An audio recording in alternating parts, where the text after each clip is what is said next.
정책 겉과 속을 들여다보는 정치온 시작합니다. 오늘은 홍익표 전 민주당 원내대표, 김성태 전 국민의힘 원내대표와 함께 깊이 있는 분석해보겠습니다. 어서 오세요. 예, 안녕하세요.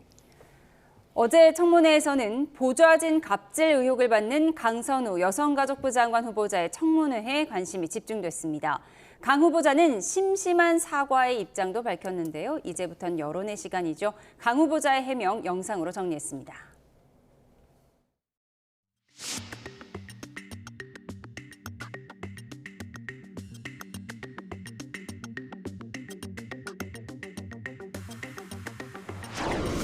음식물 쓰레기, 일반 쓰레기가 이렇게 뒤범벅이 되어서 전날 밤에 먹던 것을 아침으로 차를 가면서 먹으려고 가지고 내려갔던 적도 있습니다.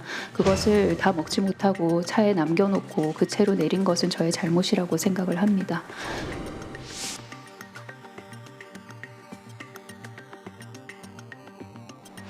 여의도의 국회의원 회관에 있는 보좌진이 아니라 저희 지역 사무소가 저희 집에서 차로 2분 거리입니다.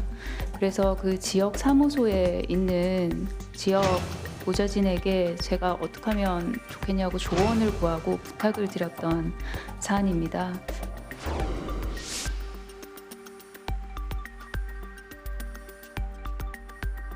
후보자가 권고 사직 처리도 안 해줘서 실업급여도 못 받게 했다고 합니다. 또 퇴직 후 취업 방해까지 했다는데 이건 너무 잔인하지 않습니까? 28명의 해고권이라고 했습니다. 그냥 한 명 한 명이 아니라 한 명 한 명의 생계입니다. 시의원 출마를 위해서 사직을 했던 그런 경우도 있고요. 그리고 거기에는 육아휴직을 했을 경우에 대체 인력이 들어왔을 때도 존경하는 한주엽 의원님께서 존경하지 마세요.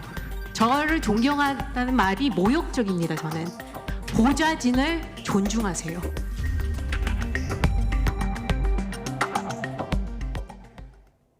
네, 음식을 먹다가 차에 남겼을 뿐 쓰레기는 아니었다. 비대는 수리시킨 게 아니고 조언을 구한 거다. 이렇게 해명을 했었는데요.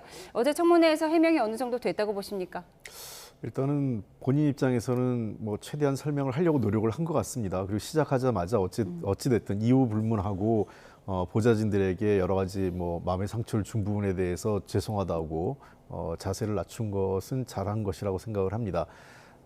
다만 이제 아직 확실하지 않은 부분은 어떤 뭐 음식물 쓰레기 관련된 문제가 한두 번 정도인지 아니면 뭐 반복적으로 그리고 실제 집에 쓰레기였는지는 여전히 그 뭐 약간 엇갈리는 것 같아요. 그 강선우 의원 얘기는 집에서 먹으려고 먹다가 그냥 있던 것을 그 다음날 아침에 차에서 먹다가 남은 거기 때문에 차에 남겨놓은 것을 치웠다.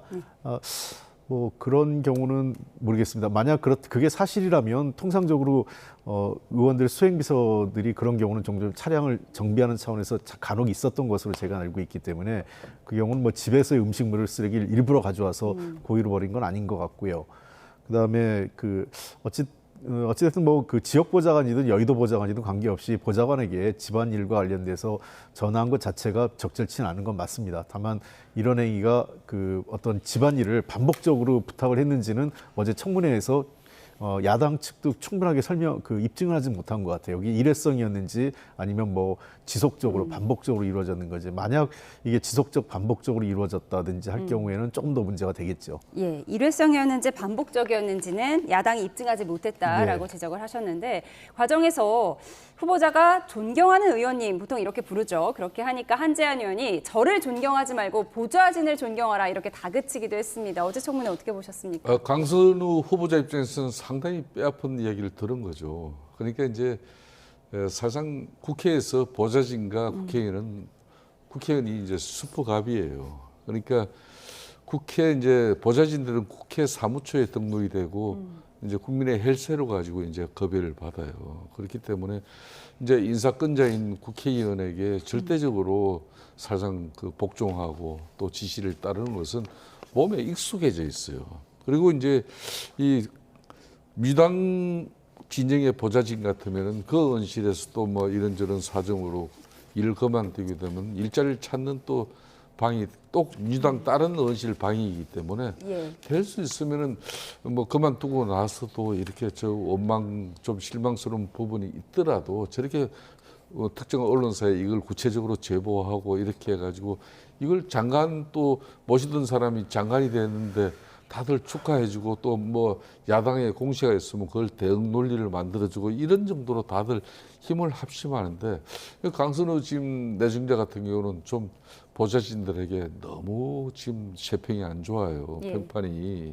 그러니까 국회 보좌진들 입장에서는 지금 어제 이제 청문회에서도 국민의힘 이다리 의원 같은 경우는 상당히 온건하고 좀 합리적인 분이에요. 이분이 이제 국민의힘 당 사무처 출신이에요. 그렇기 때문에 이분도 당에 우리가 모시는 의원님들이 때로는 무리하게 막 그러면 얼마나 그 서름이 있었겠습니까? 그런데 이제 저 부분에 대해서 초기에 저는 강선우 장관 내정자가 대응을 잘못했다 생각해요. 보좌진들은 아주 구체적인 그 내용을 이미 언론사 제보가 됐는데 그럼 그건 사실을 인정하고 자신의 부득이에 소치고 정말 미안하고 사과하고 내가 뭐 이 부분에 대해서 반성한다. 뭐 이런 정도 하고 그것도 청문회에서도 그걸 가감없이 진솔하게 이야기하고 그럼에도 불구하고 자기는 이런 정책적 역량과 능력 가지고 여성가족부 장관 뭐 이렇게 한다. 이렇게 했으면 좀 상황이 또 다를 건데 저걸 그럼 국회 보좌진은 그럼 비대 수리 뭐 하는 건 안 되고 지역 보좌진은 그러면 자기 집안에 개인 사생활에 그냥 변기 수리 교체 요청해도 되는 겁니까? 그러니까 하나부터 열까지 안 맞아요. 그러니까 국회 보좌진이 아니라 지역 보좌진에게 조언을 구한 거다. 이 해명이 적절치 않았다는 부분은 두 분 다 지적을 좀 해주셨습니다. 그런가 하면 어제 청문회에서는 보좌진에 대한 법적 조치를 두고도 여야 공방이 벌어졌는데요. 여러 해명이 석연치 않다는 지적도 있었습니다. 화면으로 정리해 보겠습니다. 네, 먼저 쓰레기 처리 지시 의혹과 관련해서 처음에는 가사도우미가 있어서 보좌진에 시킬 필요가 없다는 입장이었다가 어제는 아침 식사로 가져온 음식을 차에 놓고 내린 것뿐이었다고 설명했습니다. 하지만 한 매체가 확보한 강 후보자와 보좌진이 나눈 텔레그램 대화를 보면 현관 앞에 박스를 내놨으니 지역보 사무실 건물로 가져가서 버리라는 명확한 지시가 담겨 있습니다. 또 다른 강 후보자의 보좌진이 다른 의원실 보좌진과 주고받은 SNS 대화 내용을 보면 이 같은 지시가 한 번이 아니라는 점을 암시합니다. 강 후보자가 지난 9일 해당 매체에 보낸 공식 답변서에 퇴직한 보좌진이 허위 사실을 유포하고 있다면서 법적 조치라고 밝힌 것으로 전해졌는데요. 강 후보자 측은 이 같은 보도가 제3자 전원에 의한 과장된 거라고 주장하고 있습니다. 들어보시죠. 고발 관련해서는 저희의 공식 입장도 아니고 공식 설명도 아니고 공식 자료도 아닙니다. 그리고 분명히 말씀드릴 수 있는 것은 관련해서 법적 조치를 한 바가 없습니다. 네, 논란이 커지는 가운데 진보성향 시민단체가 임명 철회를 요구하고 나섰고요. 오늘 민주노동당도 강 후보자의 사퇴를 촉구했습니다. 하지만 민주당 당대표 선거에 출마한 정청래 의원은 곧 장관님이라고 부르며 강 후보자에 대한 응원의 메시지를 보냈습니다. 네, 강 후보자가 언론사에 법적 조치 중이라고 답변한 걸 두고는 사실이 아니다 이렇게 해명을 했는데 또 언론사 측에서 반박하는 자료를 바로 냈거든요. 어떻게 보십니까? 뭐 그 사실 여부를 떠나서 중요한 것은 일단 강선우 후보 측이 또 직접 또 강선우 후보가 어제 청문회장에서 얘기했기 때문에 추후 법적 대응을 하지 않겠다 이렇게 이해를 하면 될 것 같습니다. 그리고 만약에 추후에 법적 대응을 하게 되면 또 다른 그 청문회에서 위증 논란이 있기 때문에 그거는 뭐 어제 얘기한 그 후보자가 직접 얘기한 것으로 가름하는 게 제일 좋지 않을까. 그리고 이런 문제를 갖고 법적 대응까지 가는 것은 그렇게 바람직한 건 아니라고 저는 생각을 합니다. 그런 측면에서 그 문제는 해소가 됐다고 보고요. 일단은 강선우 후보자가 전체적으로 제가 보기엔 조금 아쉽다 생각은 들어요. 굉장히 장애인 아이도 키우고 그다음에 미국에서 공부하면서 어렵게 공부도 해왔고 또 처음에 당에서 일할 때 저하고 같이 일을 했었거든요. 제가 캠프에 지난 문재인 대통령 후보 캠프에서 제가 수석 대변인 할 때 밑에 부대변인으로 있으면서 굉장히 성실하게 일했고 저도 여러 가지로 좋은 이미지를 갖고 있었기 때문에 아까 저는 김성태 의원님께서 말씀하신 것처럼 좀 진솔하게 사과를 하고 그다음에 그런 부분에 대해서 당사자들하고 좀 더 이렇게 뭔가 그 수습하는 그런 노력을 좀 했으면 이 논란이 더 커지지 않지 않았을까 하는 아쉬움은 있습니다. 예, 초기 사과가 좀 미흡했다라는 예. 아쉬움을 전해주셨는데 제보자에 대한 법적 조치는 하지 말아라. 야당이 어제 이 부분을 강조하면서 청문회가 마무리됐다고 하더라고요. 그렇습니다. 이제 뭐 제가 초기 대응을 아까도 문제 있었다 그랬는데 강선우 장관 내정자 입장에서는 처음에는 그 보좌진 출신 2명 그분을 갖다 법적 고소 고발을 갖다 진행하겠다 그랬거든요, 분명히. 그래서 이제 여론이 더 악화되고 지금 이제 이미 이 보좌진 출신 이분들은 이미 특정 언론사에게 제보한 내용이 가령 그 텔레그램 뭐 대화방 내용을 까면은 뭐 이루 말할 수 없는 내용이 더 쏟아져 나올 것 같아요. 그렇지만은 그래도 뭐 최대한 그쪽에서도 자제를 하고 있는 것 같고 그러니까 이제 강선우 지금 현재 장관 내정자가 다른 지금 현재 장관 청문회 후보의 지위가 아니잖아. 바로 여성가족부 장관이에요. 그러니까 아동 청소년 보호라든지 성범죄 이 가정 폭력으로부터 가장 중심이 될 그런 부처 수장이 되는 건데. 근데 그 다른 것도 아니고 자기가 데리고 있던 보좌진들로부터 저런 자격이 없는 사람, 저런 사람이 장관 되면 정말 큰일 납니다. 저 목소리를 어떻게 이재명 대통령이 예면할 수 있겠습니까? 저는 그런 측면에서 어제 청문회 과정에서도 마지막 대목에 그 보좌진들이 보통 원실에 그만두고 나면은 또 6개월 정도의 다시 일자리를 찾을 때까지는 실업급여를 받아요. 그러기 위해서는 그 원실에서 근고사직으로 비록 의원님이 그 보좌진을 내보낼 때는 좀 여러 가지 일이 성이 안 차다든지 좀 뭐 불편한 점이 있다 하더라도 그래도 나갈 때는 그런 실업급여라도 다시 일자리가 찾을 때까지는 그 보통 근거사직으로 처리해 주거든요. 그런 부분도 제대로 안 해줘가지고 그러니까 대체적으로 국회 보좌진 그 세계에서는 지금 뭐 이 강 후보자가 정말 별로 정말 좋지 않은 평가가 이루어진 것 같아요. 그런 측면에서 현역 불패 아무리 또 정청래 의원 입장에서도 지금 민주당 대표 되는 것도 중요하지만은 뭐 일정 부분 잘못된 거는 잘못된 걸로 이렇게 하고 진솔한 입장으로 가지고 뭐 이재명 대통령이 국민 여론을 고려해가지고 참고해가지고 판단할 수 있도록 하는 게 그게 앞으로 당 대표 될 사람이 도리지 무조건 뭐 지금 저 강선우 장관 내정 곧 장관 되니까 걱정하지 마라. 이러면 국민 우습게 보는 거잖아요. 이러면 안 되죠, 이거는. 예, 강 후보자는 어제 퇴직한 보좌진들 원하는 형식으로 사직 처리했다는 점을 말씀드린다. 이런 해명도 덧붙였다는 점도 저희가 다시 한번 말씀드립니다. 이런 가운데 국민의힘에서는 인사청문회를 끝낸 강선우 후보자를 향해서 본인이 알아서 거취를 판단하라며 사퇴를 압박했는데요. 민주당에서는 생각보다 무난했다는 평가가 나왔습니다. 여야 목소리 듣고 오시죠. 예, 종합적으로 좀 봐야 될 것 같아요. 예. 오늘까지 이제 어제 밤 12시 늦게 끝났기 때문에 예. 예, 그 이후에 또 8시 뉴스 같은 경우는 조금 늦게 또 보도가 되고 그래가지고 예. 이게 어떻게 영향을 또 미쳤을는지 국민들께서 어떻게 바라봐 주셨을는지 근데 전체적으로 봤을 때는 예. 제가 보기에는 예상보다는 조금 태도가 예. 그런 부분들한테 국민들에게 좀 다가가지 않았나 그렇게 저는 자평을 해봅니다. 여당은 야 절대 낙마 없어 무조건 전원 통과야 절대 사수 또 이거는 아니라 말씀이신 거죠? 그런 태도를 하면 국민들께서 불편해하시죠. 강선우 여가부 장관 후보자가 이런 말을 3년 전에 했습니다. 공감, 부끄러움, 수치심 같은 감정은 부모로부터 배운다. 공감, 부끄러움, 수치심 이런 감정들입니다. 우리가 사회를 살아가기 위해서 이런 감정들은 어떻게 생기느냐 부모로부터 배우고요. 장관님이 부끄러움을 모르시는 것 같아서 그렇다면 그동안 보고 배우지 못하신 것 같아서 굉장히 안타깝습니다. 장관님은 그동안 보고 배우지 못한 것 같아서 안타깝다 라는 말을 했다고 합니다. 과연 이 말이 부끄러움과 수치심을 아는지 강선우 후보자에게 되돌려 드리고 싶습니다.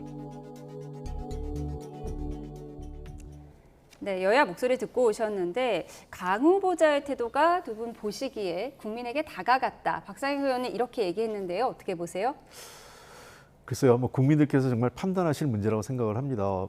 뭐 저는 어쨌든 어제 처음 시작하자마자 그 사과하고 보좌진에게 죄송한 마음을 전한 것은 잘했다고 생각을 하고요. 또 여러 가지 해명을 했기 때문에 그 해명이 일부는 또 긍정적으로 받아들일 수도 있고 일부는 또 그 석연치 않다고 느끼시는 분들이 있을 텐데 그러한 국민 여론이 앞으로 여론조사 기관에 또 어떻게 반영될지 이거에 따라서 대통령의 판단이 결정될 것이다 이렇게 생각을 하고 두 번째는 한 가지 좀 봐줘야 될 것은 그래도 강선 의원의 정책적 능력에 대해서도 좀 봐줬으면 합니다. 예. 그러니까 결국은 장관이라는 것은 얼마큼 그 부처의 일을 잘할 수 있는 전문성과 정책 역량이 있느냐인데 사실 그런 부분에서는 강선우 후보자가 그 미국에서 공부한 것도 그렇고 국내에 들어와서 의정 활동하면서도 계속 그 해당 분야에서 일을 해왔기 때문에 그런 부분에 대해서도 함께 종합적인 고려를 해줬으면 합니다. 예, 갑질 의혹 때문에 정책적 능력이 너무 가려졌다는 아쉬움을 예, 말씀해 예. 주셨습니다. 국민의힘 송원석 원내대표는 오늘 3년 전 강 후보자가 했던 말을 돌려준다면서 공감과 부끄러움, 수치심 같은 감정은 부모로부터 배운다 이 말을 꺼내 들었어요. 뭐 어제 청문회 과정에서 국민의힘 청문위원들은 뭐 준비할 거 웬만큼 준비하고 또 국민을 대표해 가지고 날쌔게 또 공격하고 뭐 검증을 한 것 같아요. 결론은 이제 앞으로 이제 남은 이번 주 금요일까지 이제 다 이제 이재명 대통령이 임명한 장관 후보자들 청문회를 마치지 않습니까? 그러면은 대체적으로 국민 여론이 어느 장관 정도는 이재명 대통령이 임명하면은 여론의 문매를 받을 수 있다는 그런 아마 우려가 있을 것이고 또 뭐 처음에 생각보다 그렇게 우려했던 사람은 저런 사람은 그런데 무난하게 그래도 뭐 임명해도 큰 탈이 없겠다 이렇게 구분이 되어지는 거예요. 그래서 청문회 하는 거니까 그래서 국민들이 지켜보게 하는 거거든요. 이렇게 뭐 어제 국민의힘도 나름 준비했고 또 청문회 뭐 제대로 또 선고 질문했고 나름 민주당은 또 이제 강선우 장관 내정자 지켜주려고 참 힘든 시간 보냈고 이제 심판은 국민이 하는 거죠. 예, 현역 불패 신화가 깨지느냐 마느냐 이 부분이 관심이 집중되고 있는데 지금 여당 속내는 좀 복잡할 것 같습니다. 아무래도 제자 논문 표절 의혹이 불거진 이진숙 후보자도 그렇고요. 어떻게 예상하세요? 지금 야당에서는 문재인 전 대통령 지지율 굉장히 높을 때 조국 전 장관 임명 강행하지 않았느냐 이 부분도 강조하고 있거든요. 그거는 뭐 좀 이 정권 중반기를 넘어섰을 때 얘기니까 당장 조국 장관 사례하고는 비교하기는 어려운데 문재인 정부 초기에도 그 여러 가지 논란들이 있어요. 사실 언제든지 정권 초기에 그 장관 임명과 관련돼서 여권은 그냥 임명하려고 하고 야권에서는 그러니까 무조건 발목 잡기식으로 반대하려고 하는 게 반복된 건 사실입니다. 그건 뭐 여야가 입장이 바뀔 때마다 그랬는데 그때도 그 문재인 정부 초기 2017년 당시에서도 몇 명의 장관이 그 일부 그 부적절하게 해서 중도 사퇴한 경우가 있었어요. 자진 사퇴 내지는 중도 하차한 경우가 있었기 때문에 그 경우도 보면 국민적 여론이 굉장히 그 악화됐을 때에는 결국은 국민을 이기는 정부나 대통령은 없다 이렇게 보입니다. 아마 이재명 대통령이나 대통령실 그리고 여당에서도 지금 민감하게 보는 것은 이제 청문회가 마무리된 시점에서 이번 주말까지의 아까 김성태 의원님 말씀하신 것처럼 여론 동향이 어떠냐가 가장 초미의 관심사일 거다. 그러니까 지금 어차피 청문회에서는 그 나름 후보자들이 최선을 다해서 방어 스스로에 대한 해명을 했고 노력을 하고 있고요. 또 앞으로 있을 청문회에서도 이진숙 후보자가 16일 날 내일 모레 예. 내일이죠. 내일 하게 되는데 과연 그 지금 제기된 기존의 이 그 논문 표절 그다음에 초등등 교육법 위반 문제 그다음에 여러 가지 그 제기된 문제에 대해서 얼만큼 잘 그 해명하고 국민들이 그걸 보고 납득하느냐가 아마 제일 중요한 관건이라고 생각합니다. 예. 그런데 진보 성향 시민단체인 전교조에서도 이진숙 교육부 장관 후보자에 대해서는 자진 사퇴를 촉구하고 있었어요. 그렇습니다. 이제 그런 이제 진보 시민 사회단체뿐만 아니라 범학계 이제 국민연대라는 그런 사실상 교수 그런 강사 이런 교육 전문가들이 모여가지고도 이진숙 교육부 장관 내정자 말은 이건 잘못됐다는 거거든요. 그런 측면에서 특히 그 많은 논문 중에 제자들의 논문을 갖다가 본인이 그대로 그냥 표절을 해놓고 그러면은 자신이 제1저자로 대려 제자들이 자신의 논문을 표절했다면 그럼 그 제자들이 그걸로 가지고 박사학위 받은 거 전부 다 취소해야 되거든요. 그러니까 오죽하면은 뭐 김건희 논문보다 더 나쁜 내용이다 이런 지금 현재 지적을 하고 있잖아요. 그렇다면은 저는 이인숙 장관이 이 논문 표절의 어떤 교육부 수장으로서 앞으로 대학 학사 관리나 대학 관리를 어떻게 하겠습니까? 대한민국의 많은 대학들이 전 세계 유수의 대학들로부터 경쟁력을 갖추는 것은 대학교에서 만들어지는 그 논문들이 가치가 있어야 되는 거예요. 근데 대한민국의 뭐 교육부 장관 저 사람은 제자 논문 표절해가지고 교육부 장관 되고 또 저런 사람이 서울대학교 같은 10개 대학을 만들겠다고 황당무계한 이야기를 막 뱉어낸 분이거든요. 그렇기 때문에 이진숙 장관 내정자 같은 경우는 제가 알기로도 민주당 내적으로도 상당히 고민거리예요. 그러니까 보통 이제 대통령이 만들어지고 나면 국민들은 그러니까 대통령의 그러니까 점수를 완전히 여론에서 매기는 게 인사를 했는데 그래서 청문회 과정을 거쳤는데 그러면 국민들이 지켜보는 가운데 저런 사람은 장관 잘 임명했는데 저런 사람 정말 하면 안 돼. 그런데 그걸 만일 지금 이재명 대통령이 와서 만일 임명을 강행해버리면 상당히 위험해집니다. 왜냐 하면은 지금 현재 지금 국회도 민주당 중심의 절대적인 입법 권력이죠. 대통령 제왕적 통치 권력이죠. 그런데 절대 권력이 절제되지 않는 권력을 행사해버리면 국민들은 이거 큰일 났네 이렇게 되는 거거든요. 그래서 저는 아마 지금 이진숙 장관 내정자 같은 경우는 본인이 자신의 거취를 결정해 주는 게 좋을 것 같아요. 예, 강선우, 이진숙 후보자에 대해서 자세하게 이야기 나눠봤습니다. 한편 오늘은요, 안규백 국방부 장관 후보자 청문회에서 방위병 출신이란 발언 놓고 고성이 터져 나오기도 했는데요. 청문회 이틀째에 나온 말말말 모아봤습니다.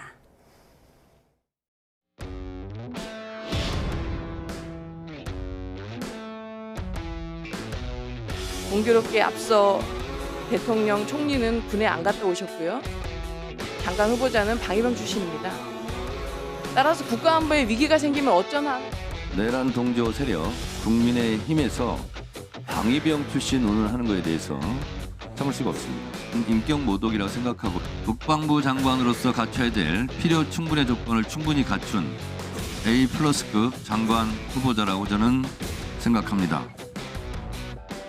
우리가 단기 병사가 14개월인데 8개월 넘면서 22개월 했다면은 그게 병력 기록부에 영창 갔다 왔다 이런 얘기가 자꾸 돌면은 제대를 해서 6개월 학교를 다닌 기록이 나와 있지 않습니까? 이게 그건 산입이 잘못됐기 때문에 제가 추후에 말씀을 드린다는 내용입니다.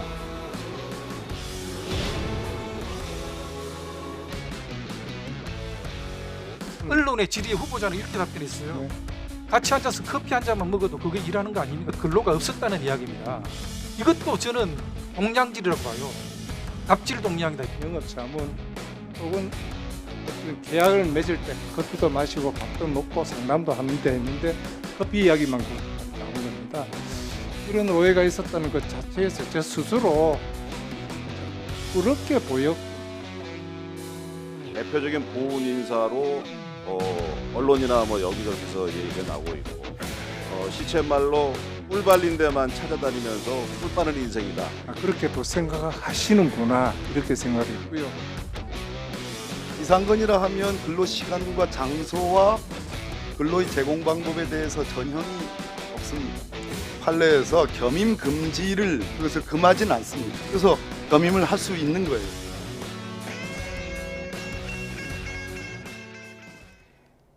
네, 여성 최초의 이성 장군 출신인 강선영 국민의힘 의원이 장관 후보자가 방위비 출신이라서 국민들이 우려할 수 있다 이런 얘기를 했었어요. 민주당에서는 버럭했는데요. 저건 좀 적절치 않다고 생각합니다. 그럼 대한민국의 방위병 출신들은 뭐 국방부에서 일할 수 없는 거냐 이렇게 물론 그런 취지로 우리 강 의원이 질문했다고 생각하지는 않습니다만 어쨌든 국방부 장관의 자격 요건에 병역 면탈이나 병역 관련된 비리가 있었다면 문제가 되겠지만 어떠한 형태든 합법한 절차에 따라서 그 병역 의무를 다했다면 그것은 결격 사유가 될 수 없다고 생각을 하고요.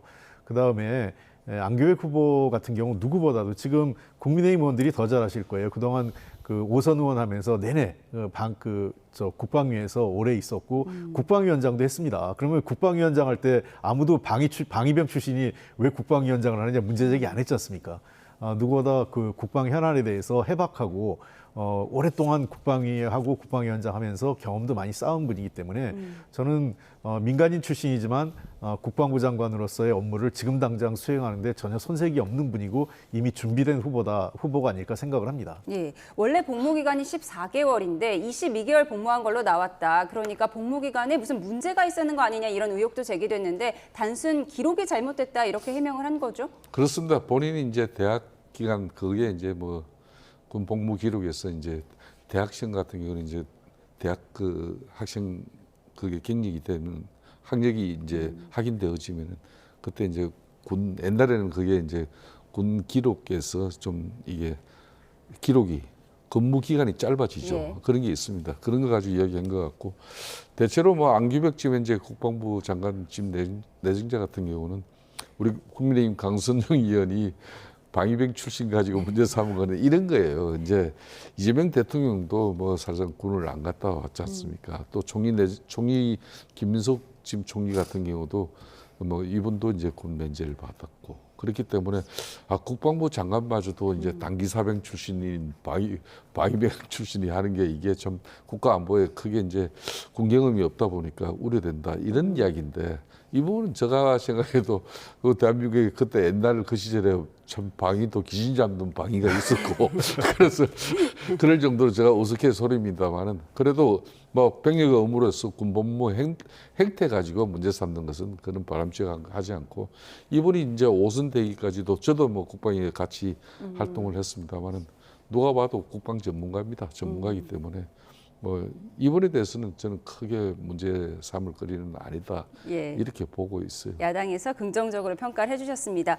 그런가 하면 안규백 국방부 장관 후보자 발언에 대해서 지금 대통령실이 개인 의견이라고 선을 그은 부분이 있어서 한번 정리를 해드리겠습니다. 안규백 후보자가 임기 내에 전작권 전환을 할 수 있다 이렇게 밝혔는데 대통령실에서는 우리가 기한을 정한 건 아니다라고 밝혔습니다. 예, 그 말이 맞을 거예요. 아마 이제 그 안규백 장관 후보자니까 후보자 입장에선 정부의 입장을 얘기하는 게 아니라 통상 자신의 생각을 얘기하는 거거든요. 아마 전작권 전환에 대한 환수에 대한 의지를 장관으로서의 의지를 밝히면서 임기 내라고 얘기한 것 같은데 임기 내내 아마 전작권 환수에 관련된 노력을 하겠죠. 그러나 전작권 한미 양국 간의 전작권 환수는 한미 양국 간의 합의도 필요하고 또 그에 따른 여러 가지 준비에 대한 재원 대책 또 양국 간의 전술 무기 훈련 체계 등등 굉장히 복잡한 게 있기 때문에 그 어떤 기간을 정해서 언제까지 하겠다 이렇게 얘기하기 쉽지 않을 거였습니다. 그런 측면에서 대통령실에서 바로 혼란이 있을까 봐 이건 양국 외교 관계에 문제가 있기 때문에 예. 혼란스러울까 봐 바로 잡은 것 아닌가 생각됩니다. 예,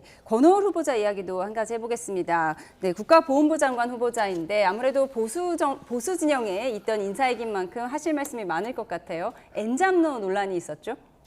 이제 특히 이제 TK 의원들 같은 경우는 지금 이제 이번에 이재명 대통령께서 이렇게 대통령실이나 이제 초기 내각 구성에 이제 장관들 이렇게 내정 임명하는 내용을 이렇게 보면은 내년 이제 6일 지방선거에도 포석을 깐 그런 사상 인사가 좀 느껴져요. 저런 사람은 다음에 저기 어느 지사 지금 분명히 나갈 건데 그런 정도의 이제 그러니까 이제 권오을 지금 이제 장관 내정자 같은 경우도 지금 장관 맞추고 나면 TK 아마 특히 경북지사 지금 유력한 이제 민주당이 세울 수 있는 후보가 될 수 있거든요. 그런 측면에서 좀 이제 좀 비판적인 어떤 그런 청문회에서의 지적은 했습니다만은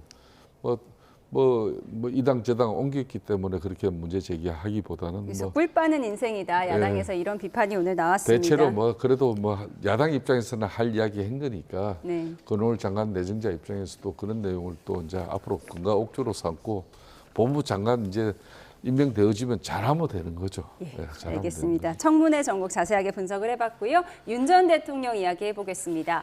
윤 전 대통령은 구속된 뒤에도 조사에 응하지 않고 특검과 대치하면서 누구나 지켜야 할 대한민국의 사법 절차에 따르지 않고 있는데요. 박지영 특검보에 이어 정치권 목소리 듣고 오시죠.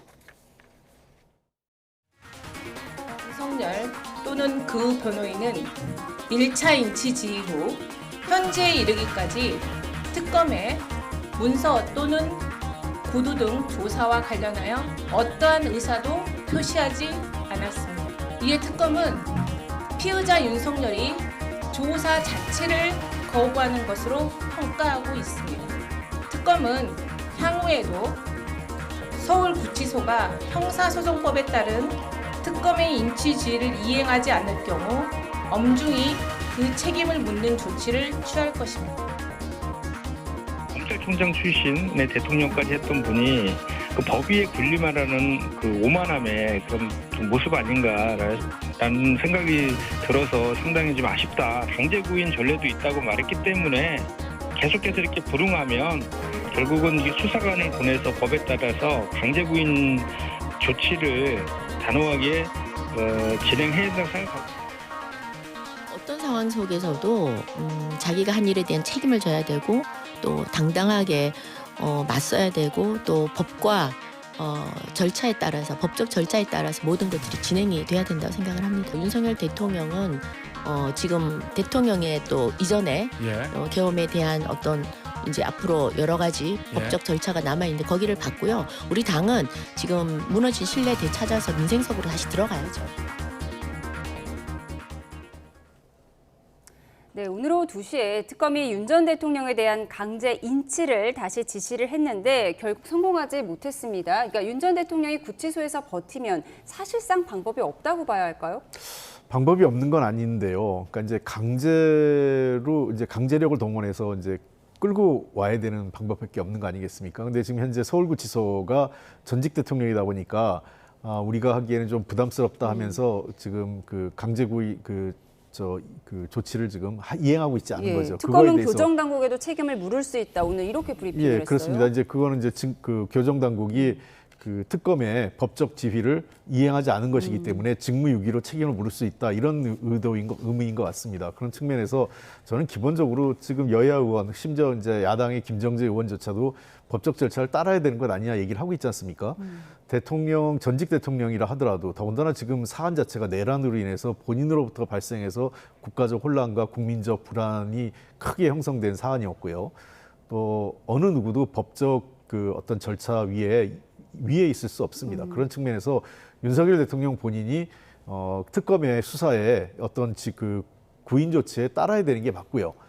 다만 본인이 할 수 있는 법적 권리는 출두하되, 그러니까 특검에 나가서라도 진술을 거부할 수 있습니다. 그거는 그 또 다른 의미에서 모든 피의자, 피의 대상자에게 부여된 법적 권리이기 때문에 나가서 진술하지 않는 것, 묵비권을 행사하는 거하고 나가는 것 자체를 거부하는 거하고 완전히 다른 겁니다. 그러니까 나가는 것 자체를 거부하는 것은 또 다른 불법 행위고 법 위에 특권을 요구하는 것이기 때문에 이것은 매우 부적절하고 잘못된 행동이라고 생각합니다. 진술을 거부하더라도 일단 나가야 한다라고 그렇습니다. 지적을 가서 해주셨습니다. 진술을 거부해야죠.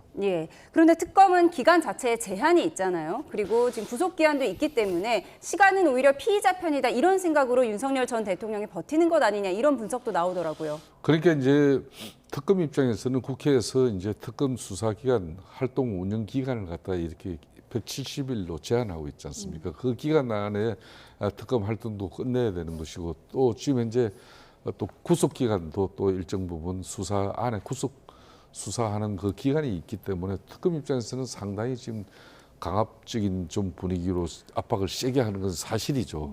그래서 지금 윤석열 전 대통령의 상태는 제가 볼 때는 상당히 망연자실한 그런 상황이에요. 그러니까 김성훈 경호실 차장이라든지 김태효 안보비서관 또 강희구 부수실장 그렇게 믿던 사람들이 뭐 자신 또 생각하고 다르게 진술이 이렇게 번복되고 그런 내용을 또 구치소 안에 있지만은 TV 또 뉴스를 통해서 다 보고 있을 거 아닙니까? 그런 측면에서 특검에 불러가가지고 아무리 자신의 방어권을 행사하면서 올바른 진술을 하더라도 자기 입장에서는 별로 뭐 실익이 없다 이렇게 판단을 하는 거예요. 그러니까 굳이 뭐 그런 특검에 내가 왜 나가야 되나 그런 신경이 있어요. 그렇기 때문에 과거에도 보면은 특검들이 뭐 이렇게 특검 수사본부로 오지 않더라도 특검 수사관들이 이제 구치소에 별도의 이제 방을 구치소로부터 협조받아가지고 거기에서 이제 특검 수사를 이어간 적도 있어요. 그것도 역시 당사자 본인이 수사에 협조를 해줘야 또 이루어질 수 있는 상황이에요. 그렇기 때문에 지금 이제 윤석열 전 대통령의 입장은 아마 특검 수사를 통해서 자신을 방어하기보다는 법정에서 자신은 다툴 것이다.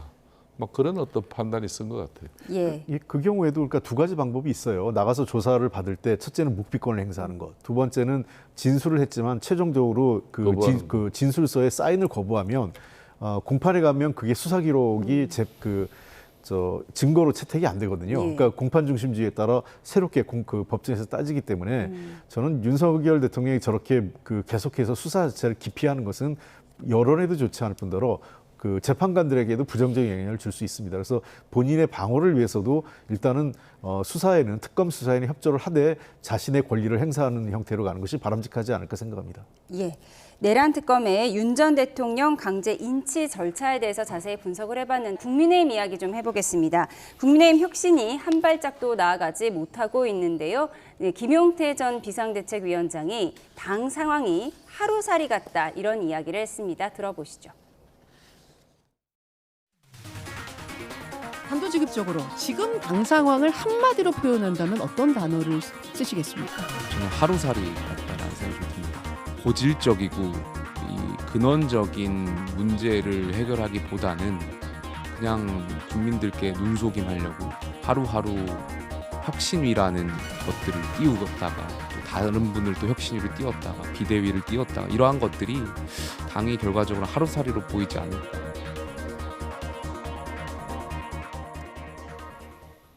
네, 지금 국민의힘 상황이 하루살이와 같다. 어떤 의미인가요?